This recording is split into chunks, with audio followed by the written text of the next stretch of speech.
Bago ako pumasok dito sa dropshipping business, ay isa akong resigned government hospital pharmacist for 6 years. Ngayon, naghahanap ako ng opportunity para sa medical virtual assistant role. Pero while waiting, may nakita akong business sa YouTube which really caught my attention. Tapos sinubukan ko, ito yung dropshipping business. Kaya while waiting sa opportunities ng medical virtual assistant, trinay ko itong dropshipping business.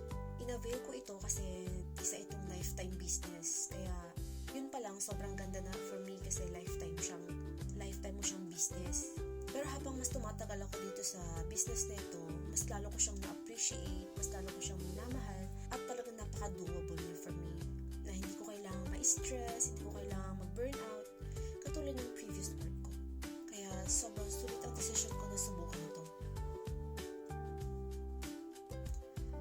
Nagustuhan ko ang JC at Showmaking dropshipping business dahil sa automation, dahil sa global reach, of course. Kasi pang international mo naman ang business na ito, worldwide dropshipping. Tapos malaki ang komisyon na umaabot up to 60%. So, wow. Tapos wala nang hassle sa inventory, sa delivery.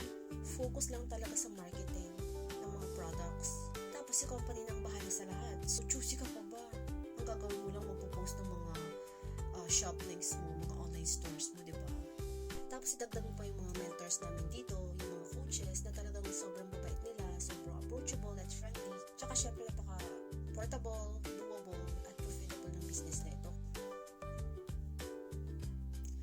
Ang plano ko ngayon ay palaguin yung business ko, magkaroon ng maraming product sales, habang tinutulungan ko yung mga tao na makapasok dito sa business at kumita rin